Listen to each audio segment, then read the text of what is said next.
अभी तक पीछे आप क्या क्या पढ़ लिए? चाल पढ़ लिए, वेग पढ़ लिए, विस्थापन और समय पढ़ लिए। इसी के साथ दो को चीज और बचा हुआ है आपका, एगो त्वरण और एगो ग्राफ। ये दोनों यदि पढ़ लीजिएगा तो इसके बाद एक दूसरा के साथ संबंध पढ़ना है। क्या पढ़ना है? संबंध। और उस संबंध को ग्राफ के रूप में दिखाना है। जैसे चाल और समय के बीच संबंध पढ़ेंगे और उस संबंध को हम ग्राफ के रूप में दिखाएंगे। किस रूप में? ग्राफ के रूप में। ग्राफ आप लोग जानते हैं, थोड़ा बहुत पहले से कुछ ग्राफ के बारे में जानते हैं। मैथ पढ़े हैं, मैथ में ग्राफ पढ़े हैं,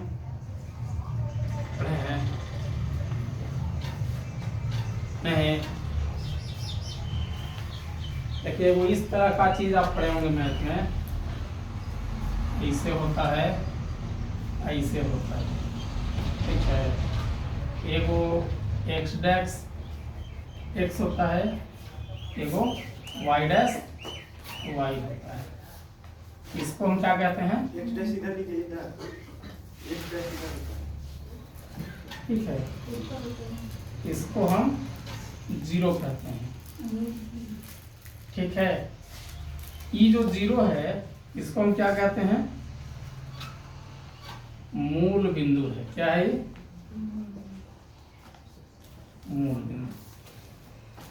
अच्छा, इसमें ई क्या हो जाएगा? नॉर्थ। ये एरिया, ये एरिया बताइए क्या होगा? ये भारत का नक्शा देखे है ना जी, पाकिस्तान क्या नहीं है? पश्चिम में, और ये पूरब में बंगाल, ये ना है, हमेशा याद रखना, ठीक है। इस ग्राफ का बहुत जगह यूज है। आप 10th में जाइएगा तो इसको आगे पढ़ना होगा। इसमें हम लिखते क्या है? एक्स वाई, ऐसे करके लिखा जाता है। क्या लिखा जाता है? X Y. ये भी है एक्स वाई और ये भी है एक्स वाई, ठीक है। हमेशा एक्स और वाई को ही लिखते हैं। क्या क्या लिखते हैं? एक्स और वाई को। अच्छा, एक चीज आप जानते हैं, जब आप छोटा थे तो आप पढ़े होंगे लाइन पर संख्याओं को दर्शाना। लाइन पर क्या करना होता था? संख्या को दर्शाना। ये मूल बिंदु हो जाता था, जीरो होता था। क्या होता था? जीरो। जीरो के एने भी 1 2 3 4 5 6 होता है, एने भी 1 2 3 4 5 और 6 होता है ना। लेकिन चिन्ह का अंतर होता है। क्या होता है? चिन्ह का अंतर। इधर प्लस वाला चिन्ह और इधर माइनस वाला चिन्ह, ठीक है। इधर कौन सा? और इधर माइनस, यानी एक तरफ धनात्मक, एक तरफ दाएं साइड में, बाएं साइड में, पूर्व साइड में, पश्चिम साइड ऋणात्मक। इतना में कौनों याद कर लीजिएगा, धनात्मक ऋणात्मक आपको पता चल जाए, ठीक है। ये इतना हो गया। तो इससे अगर इसको हम मूल बिंदु मान लें तो x पर इधर जो भी संख्या आएगा वो किस चीज में आएगा? प्लस में, और इधर माइनस में।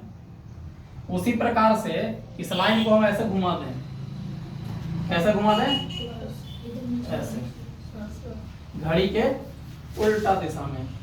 घड़ी ऐसे घूमता है ना, हम इसको घड़ी के उल्टा दिशा में घुमा दें, ठीक है। घड़ी तो यहीं में चलता है, लेकिन हम घड़ी के उल्टा दिशा में यदि इस चिन्ह को घुमा दें तो y अक्ष का जो ऊपर वाला एरिया होगा वो क्या होगा? प्लस होगा, और नीचे वाला माइनस होगा। अब ये जो हम प्लस माइनस आपको बताएं, ये जो हम एक्स वाई बताए हैं, इसको चिन्ह से हम दिखाते हैं। किस चीज से दिखाते हैं? चिन्ह से। 10वां क्लास में पढ़ना है तो बताइए, यहाँ एक्स का भी एक्स का चिन्ह कैसा होगा? प्लस, और वाई का चिन्ह प्लस। इसमें एक्स का चिन्ह कैसा है? ई लाइन पर है ना, एक्स का प्लस, लेकिन वाई वाला तो माइनस, ठीक है। फिर इसमें देखिए एक्स का चिन्ह माइनस और वाई का चिन्ह ये भी माइनस और। अच्छा, इसमें देखिए एक्स का चिन्ह माइनस और y का चिन्ह प्लस। तो इसको या तो अब ऐसे भी आप लिख सकते हैं या फिर ऐसे आप दर्शा सकते हैं माइनस प्लस। क्या होगा? ये प्लस और प्लस, ये प्लस और माइनस। अच्छा, ये माइनस माइनस होगा ना, प्लस माइनस होगा, ठीक है। और ये माइनस माइनस, ठीक है। न है कोई दे वाला घर है, हाँ, ये क्लास अब लेकर के पढ़े वाला है, ठीक है। तो ये क्या हो गया? इस नाम से भी हम जानते हैं, प्रॉपर 10th क्लास में इसी से आदमी देखता है, ठीक है। फर्स्ट पहला भाग, दूसरा भाग, तीसरा, चौथा, इसको चतुर्थांश बोलते हैं। 4 भाग है तो चारों का एक एक अंश, ठीक है। तो ये आपको पढ़ना होगा। लेकिन जब हम यहाँ पढ़ेंगे, यहाँ जब हम ग्राफ आगे लेकर के चलेंगे तो हमको ज्यादा का जरूरत नहीं है, हमको बस इतना का ही जरूरत है। ऐसे जरूरत जब माइनस वगैरह का आती आ जाएगा तो हमको इसका भी जरूरत होगा।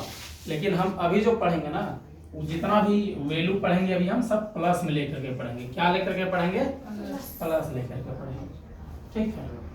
हमको मात्र इतना का ही जरूरत होगा जिसमें दोनों प्लस प्लस होगा, एक्स भी प्लस और वाई भी प्लस।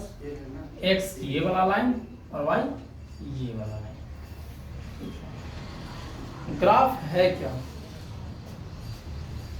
ये बताइए।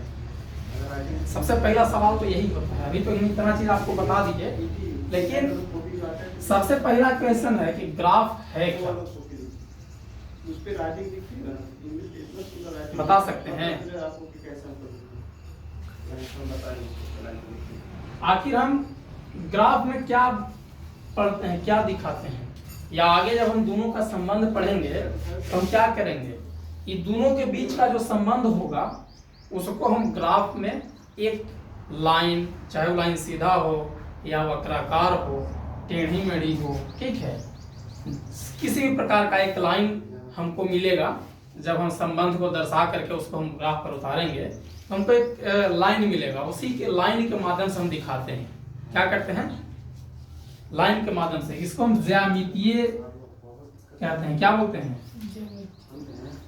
ज्यामितीय रूप से किसी चीज को दिखाना, किसी चीज को दिखाना या प्रदर्शित करना, या प्रदर्शित करना, यही ग्राफ होता है, ठीक है। ज्यामितीय रूप में किसी चीज को दिखाना या प्रदर्शित करना ही क्या कहलाता है? ग्राफ कहलाता है, ठीक है। और ग्राफ का कोई दूसरा परिभाषा, मतलब एक लाइन में अगर समझना हो तो यही हम बताएंगे। बाकी तो बुक में अलग अलग तरीका से अपने अपने लैंग्वेज में दिया ही रहता है। समझ में आया? ये हो गया आपका ग्राफ। इसी ग्राफ के माध्यम से आप सब कुछ आगे समझेंगे जब हम आगे आपको बताएंगे, ठीक है। सब कुछ एकदम बहुत इजीली आपको समझ में आएगा ग्राफ का। ये तो हो गया ग्राफ का बात, ठीक है। अब हम त्वरण की बात कर ले थोड़ा सा। किसका बात कर लें? त्वरण, ठीक है। किसी चीज भी कर सकते हैं या दो वस्तुओं के बीच संबंध भी इसमें डाल सकते हैं। क्या करते हैं? दो वस्तु के बीच का संबंध, बीच का संबंध, ठीक है। ज्यामितीय रूप में दो वस्तु के बीच का संबंध या किसी चीज को दिखाना या प्रदर्शित करना ग्राफ कहलाता है। प्रॉपर इसका डेफिनेशन यही होगा। अब हम किस में आते हैं? त्वरण में आते हैं। किस में आते हैं? त्वरण। आप लोग वेग पढ़े हैं? अभी हम जो पीछे पढ़ाए आप लोग को वेग तो पढ़ा दिए ना। बताइए वेग क्या है? वेग का परिभाषा क्या होता है? इकाई समय में तय की गई दूरी अच्छा, इकाई समय में तय की गई दूरी को हम क्या कहेंगे? वेग कहेंगे। और चाल किसे कहेंगे? इकाई समय में। तो बता दोगे ना? आप उल्टा बोल रहे हैं। इकाई समय में यदि कोई वस्तु दूरी तय करता है तो उसको हम चाल कहते हैं, वेग नहीं। और इकाई समय में कोई वस्तु के द्वारा विस्थापन होता है तो वेग कहलाता है। समझे? ये दोनों में अंतर है। और वही वेग में अगर समय के साथ, ठीक है, समय के साथ वेग में परिवर्तन होने का जो दर होता है, जिस रेशियो से बढ़ता है वेग, ठीक है, उसको हम क्या कहते हैं? त्वरण कहते हैं। जैसे दर का मतलब क्या हुआ? अभी जो है 5 का जो है विस्थापन का दर है, वेग का दर है, ठीक है, 5 का। 5 से हो सकता है बढ़ करके 10 का विस्थापन हो रहा हो, ठीक है, फिर 15 का हो रहा हो। विस्थापन वही वेग कहला जाता है।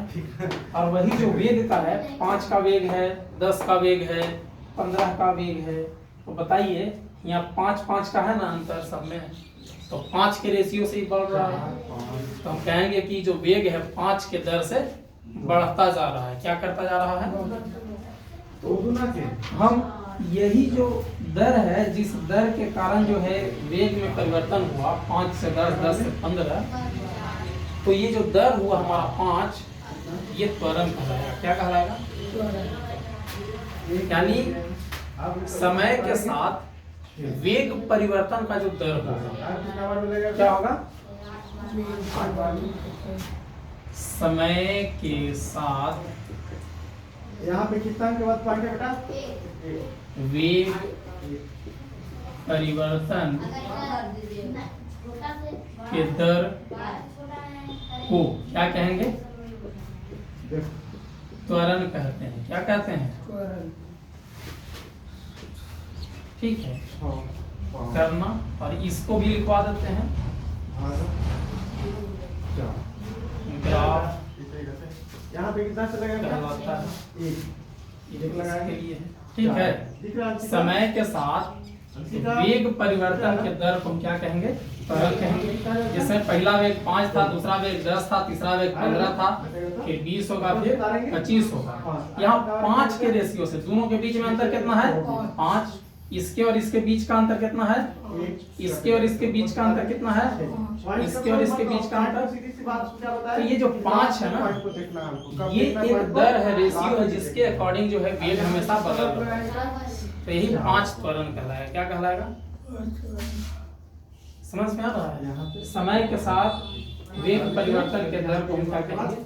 त्वरण कहेंगे। तो ये दो चीज आपको क्या कर लेना है?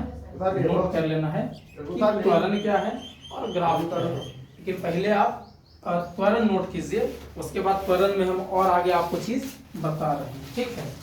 तो मजबूत क्यों ना रहे?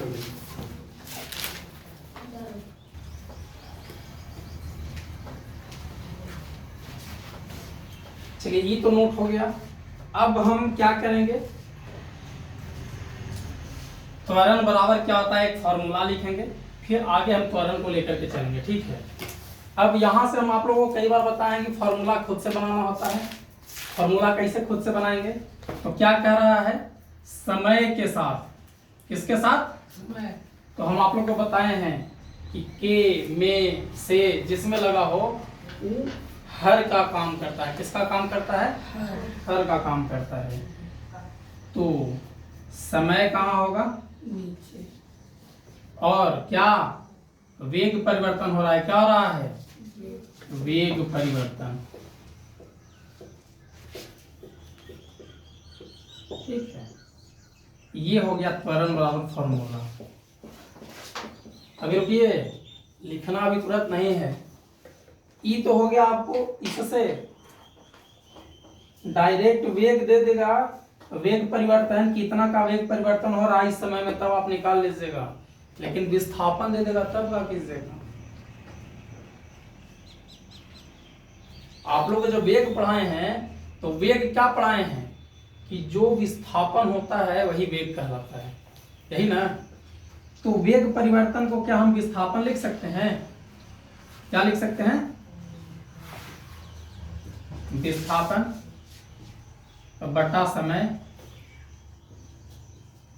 लिख सकते हैं।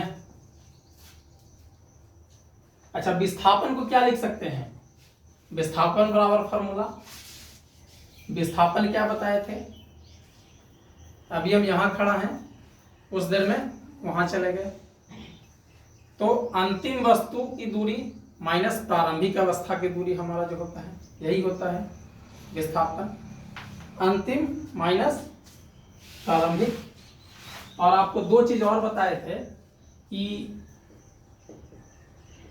अंतिम दूरी या अवस्था क्या कहलाता है? भी कहलाता है। और यू क्या कहलाता है? प्रारंभिक दूरी या अवस्था।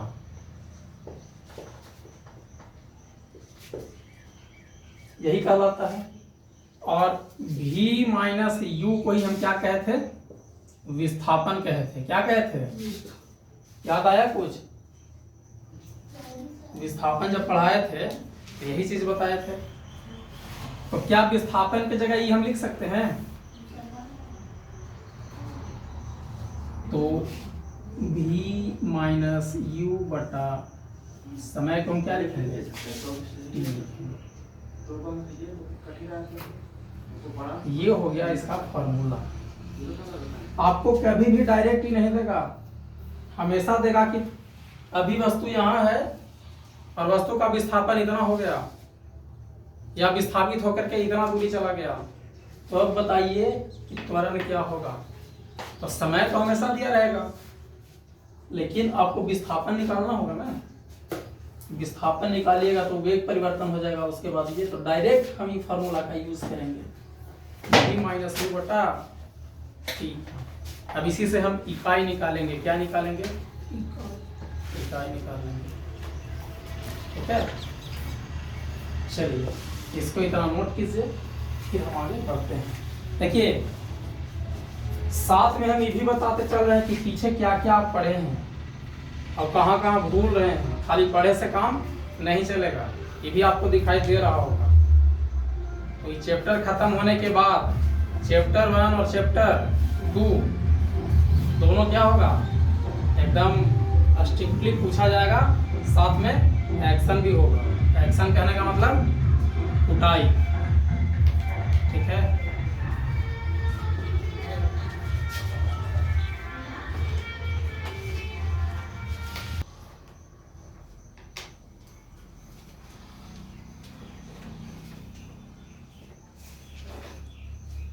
हो गया नोट। इसको साइड में कर लेना है नोट, ताकि समझ में आए कि v क्या है, u क्या है। और ये जो v माइनस यू लिखे हैं तो v माइनस यू क्या है? v माइनस यू विस्थापन होता है। क्या होता है? विस्थापन। यही विस्थापन का वैल्यू यहाँ लिखे हैं और t यहाँ है। अच्छा, त्वरण को हम शॉर्ट नेम में a बोलते हैं। क्या बोलते हैं? जैसे समय को हम शॉर्ट t बोलते हैं, समय को हम किस से? t से हम निरूपित करते हैं। उसी प्रकार से त्वरण को हम ए से निरूपित करते हैं। क्या से निरूपित करते हैं? ए से। ये भी एक लाइन में लिख लेना है कि त्वरण को ए से निरूपित किया जाता है, पहला चीज। दूसरा क्या नोट करना है इसी में? दूसरा नोट करना है कि त्वरण जो है, त्वरण क्या है? सदिश राशि है। क्या है? त्वरण कौन सा राशि है? सदिश राशि है। और तीसरा, त्वरण का एसआई मात्रक क्या होता है? एसआई मात्रक क्या होगा? मीटर प्रति सेकंड स्क्वायर होगा। क्या होगा? मीटर प्रति सेकंड स्क्वायर होगा। समझे? अभी हम लिख दिए हैं, तो क्वेश्चन के रूप में आपको अपने लिखना है। क्या लिखना है? ये तो एक लाइन में शॉर्ट नोट में लिख दीजिएगा। त्वरण को हम ए से निरूपित करते हैं। त्वरण कौन सा राशि होगा? त्वरण एक सदिश राशि होता है। त्वरण का एसआई मात्रक क्या होगा? त्वरण का एसआई मात्रक मीटर प्रति सेकंड स्क्वायर होगा। नोट कीजिए। इसके बाद हम पूरा इधर से मिटाते हैं। मिटा करके त्वरण के बारे में दो चीज और बताना है। त्वरण धनात्मक भी होगा और ऋणात्मक भी होगा। कब धनात्मक होगा और कब ऋणात्मक होगा, ये दो चीज और बताएंगे। त्वरण खत्म।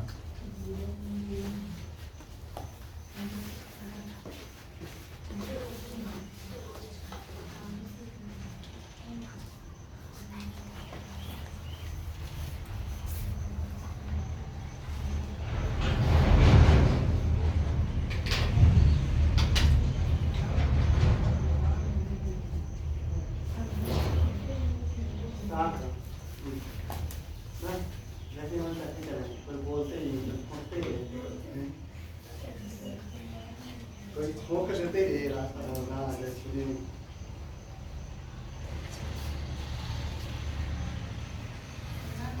चलिए नोट हो गया ना? ग्रीन से ब्लू हो गया ना? हम लोग बिहार से हैं। बिहार जुगाड़ियों का प्रदेश है। नहीं, बिहार में कुछ हो चाहे ना हो, लेकिन जुगाड़ जरूर चलता है। किसी भी चीज में जुगाड़ चलेगा, कहीं भी। ठीक है, अब क्या पढ़ना है? ये वो धनात्मक त्वरण पढ़ना है। क्या पढ़ना है?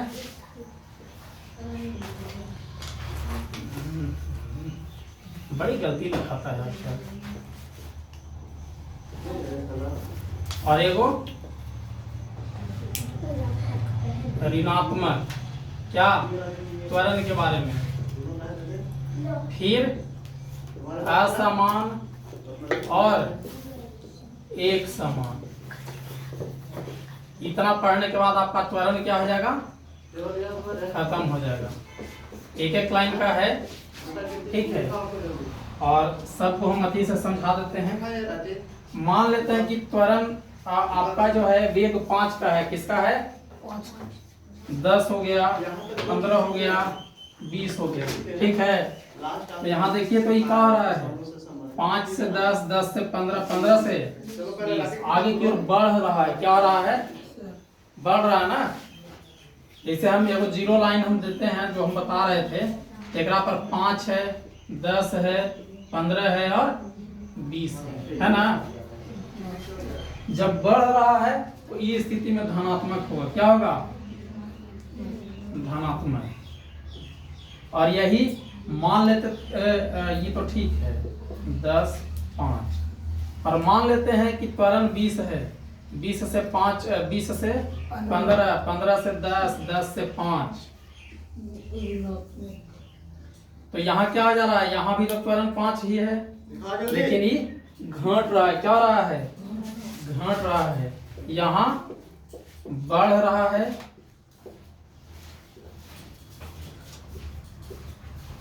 और यहाँ घट रहा है। तो घट रहा है तो क्या होगा? ऋणात्मक, ठीक है। और बढ़ रहा है तब धनात्मक। यानी हम कह सकते हैं कि जब वेग जो है बढ़ेगा तो त्वरण धनात्मक होगा, और जब वेग घटेगा तो त्वरण कैसा होगा? ऋणात्मक होगा। आपसे क्वेश्चन पूछा जाएगा कि बताएं कि किस परिस्थिति में वेग धनात्मक तथा ऋणात्मक हो सकता है, या त्वरण धनात्मक और ऋणात्मक होगा। किस परिस्थिति में त्वरण धनात्मक और ऋणात्मक होगा? तो इसका उत्तर क्या लिखिएगा? जब वेग बढ़ेगा, बढ़ रहा होता है, तब त्वरण धनात्मक होता है, और जब वेग घट रहा होता है तब त्वरण ऋणात्मक होता है। समझ में आया? यही क्वेश्चन है और यही इसका उत्तर है। हम बता दिए, लिख लीजिए। इसके बाद आपको हम एक समान और असमान त्वरण को बता देंगे।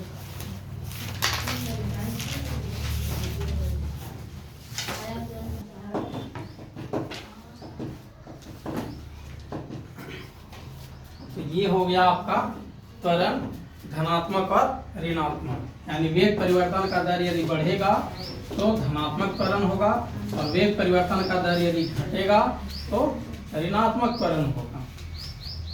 अब समान और असमान त्वरण क्या है, तो देखिए अभी हम जो एग्जांपल दिए उसी पर चलते हैं। 5, 10, 15, 20, 25, ठीक है।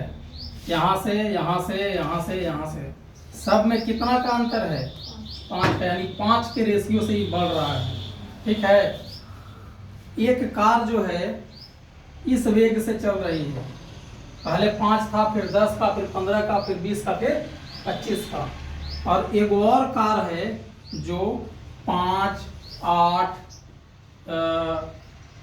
12, 18, 25 इस रेशियो से बढ़ घट रही है, चल रही है। ये वो कार है जिसका वेग क्या है, 5 था, 8 था, 12, 18, 25 हो गया, ठीक है। अब वेग हमेशा कोचिंग में पता है मीटर प्रति सेकंड या किलोमीटर प्रति घंटा दोनों होता है। वेग का इकाई तो बताए किए हैं, इसको आप मीटर प्रति सेकंड या किलोमीटर प्रति घंटा ही मानिएगा। हम वो बोल नहीं रहे हैं, हम खाली अंक बता रहे हैं, किस लिए, समान और असमान के लिए। तो यहाँ ई दोनों के बीच का अंतर कितना था, 3, ई दोनों के बीच का अंतर 4, ई दोनों के बीच का अंतर 6, अब 18 और 7 25। देखिए ह्यू 5 था, ह्यू 5, ह्यू 5, ह्यू 5। यहाँ ई वाला जो पहले का कार 1 है,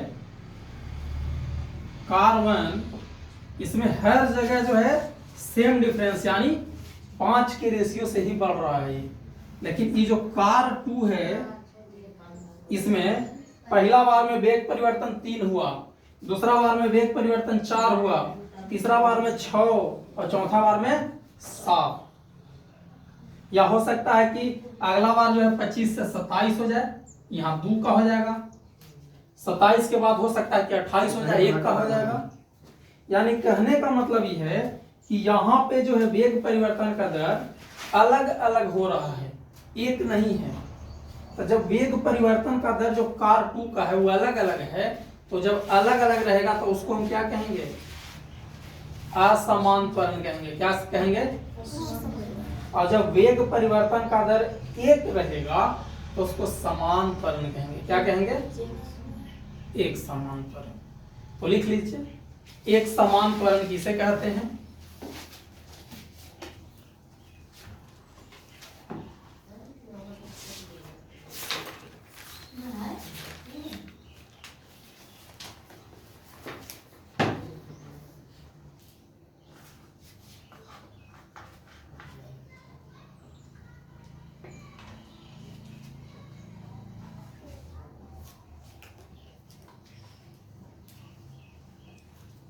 उत्तर लिखिए।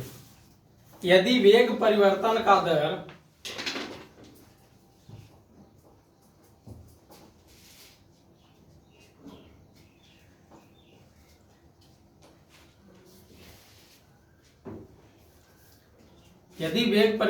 दर समान हो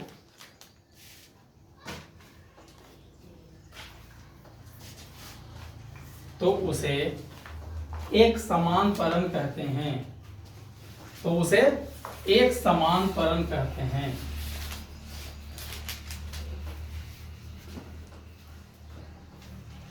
इसी में कोष्ठ में लिखिएगा कि चाहे समय अंतराल कुछ भी हो, ठीक है।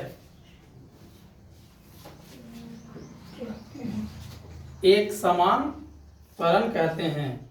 यदि वेग परिवर्तन का दर एक समान हो तो त्वरण कैसा होगा, एक समान त्वरण कहते हैं उसको। और कोष्ठ में क्या लिखेंगे, कोष्ठ में ही लिखेंगे कि चाहे समय अंतराल कैसा भी हो, चाहे कितना बड़ा हो चाहे कितना छोटा हो, चाहे हम 1 घंटा का बात करें समय अंतराल का, चाहे हम 5 मिनट का बात करें, ठीक है।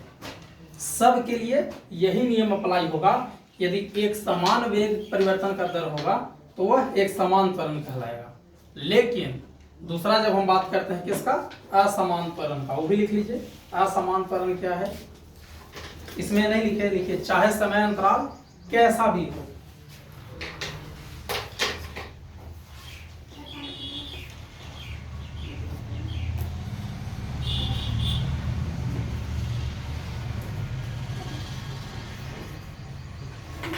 अच्छा, थोड़ा सा जगह भी छोड़ दीजिएगा, ये आप बना लीजिएगा, बना करके लिख लीजिएगा। समझाने के लिए आपको एग्जाम्पल जरूरी है। अगर आपको भी किसी को समझाना हो तो एग्जाम्पल चाहिए। तो एक समान त्वरण के लिए कार 1 का एग्जाम्पल होगा, और जो असमान त्वरण लिखाएंगे उसके लिए कार 2 का एग्जाम्पल। तो अभी आप खाली जगह छोड़ दीजिए, असमान त्वरण लिख लीजिए, फिर आप नोट कर लीजिएगा। वो आसमान होता है। ऊपर वाला एक समान,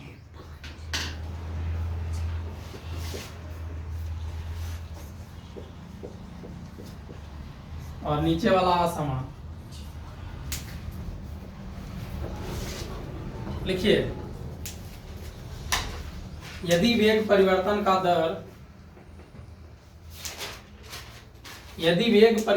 दर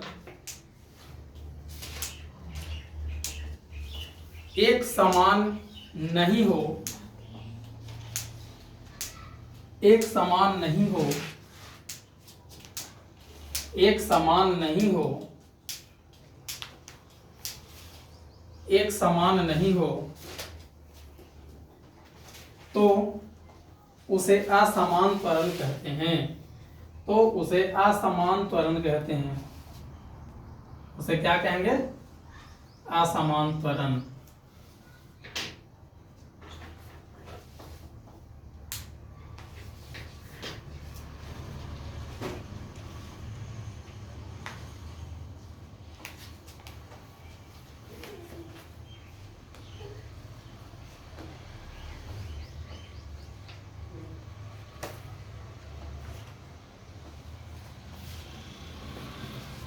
इसमें भी कोष्ठ में लिख लीजिएगा, चाहे समय अंतराल कुछ भी हो। और नीचे वाला उतार लेना है। इसके बाद ग्राफ किसे कहते हैं? ग्राफ खींचने के लिए क्या क्या जरूरत पड़ता है, ठीक है, ये कुछ चीजें हैं आपको।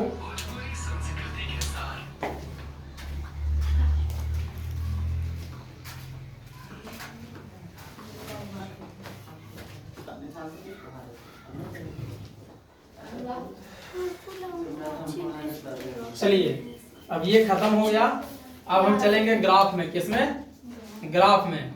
सबसे पहले ग्राफ किसे कहते हैं, ठीक है? ग्राफ किसे कहते हैं? तो ग्राफ का परिभाषा इसे तो हम यहाँ लिख दिए हैं, लेकिन इसको थोड़ा और सुधार करके लिख देते हैं।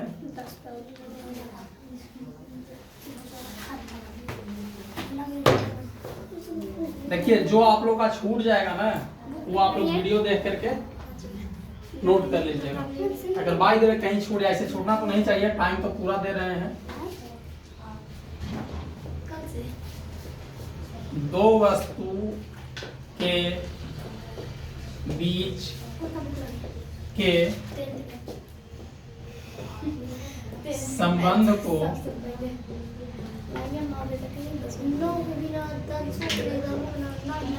ज्यामितीय रूप में दिखाना ग्राफ कहलाता है। क्या कहलाता है?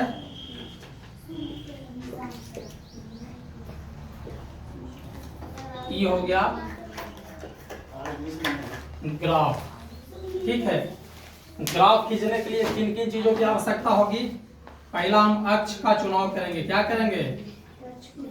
अक्ष का चुनाव। कौन कौन है अक्ष? एक्स और वाई। एगो क्षैतिज और एगो ऊर्ध्वाधर है। एक्स को हम क्षैतिज बोलेंगे। क्या बोलेंगे? क्षैतिज। और वाई को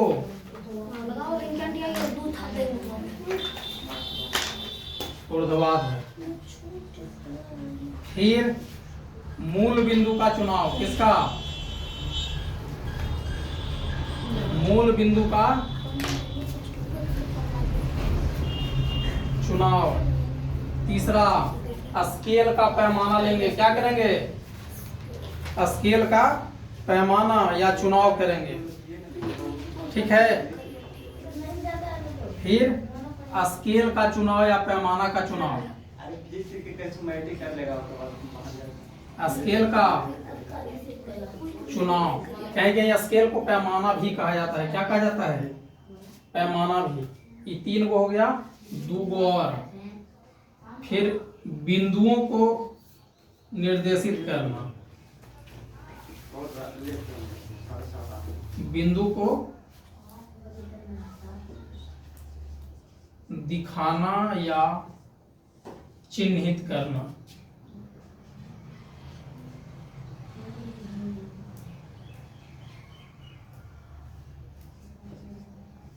ये तो चिन्हित है ना समझे।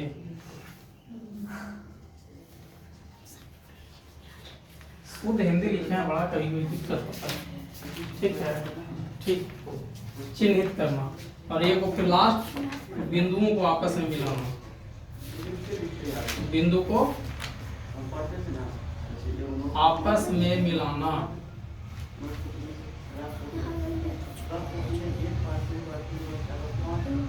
देखिए किसी को बोर्ड पर लिखा हुआ अगर नहीं पता चले तो हम बोलते भी हैं साथ है, तो बाद में देखिएगा तो इसे ही पता चल जाना चाहिए।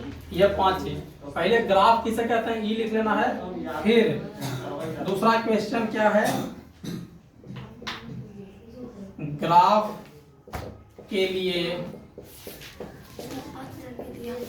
किन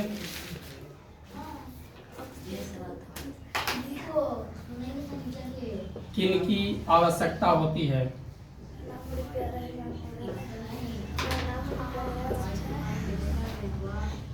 या फिर ग्राफ के कौन कौन से घटक होते हैं।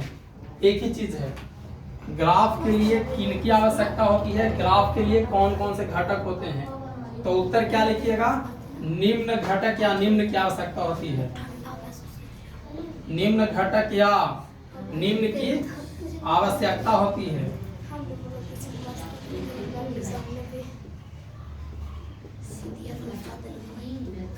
जिसमें पहला अक्ष का चुनाव करेंगे, एक्स और वाई। एक्स को क्षैतिज और वाई को ऊर्ध्वाधर। इसके बाद मूल बिंदु का चुनाव करेंगे। फिर तीसरा स्केल या पैमाना का चुनाव करेंगे। चौथा बिंदु को क्या करेंगे, दिखाएंगे या चिन्हित करेंगे। और पांचवा बिंदु को आपस में मिलाएंगे। यही 5 चीज है। इसके बाद आपका ग्राफ खत्म हो गया। इसको नोट कीजिए और आज का क्लास खत्म। कॉपी में लिखो, हाथ पे नहीं।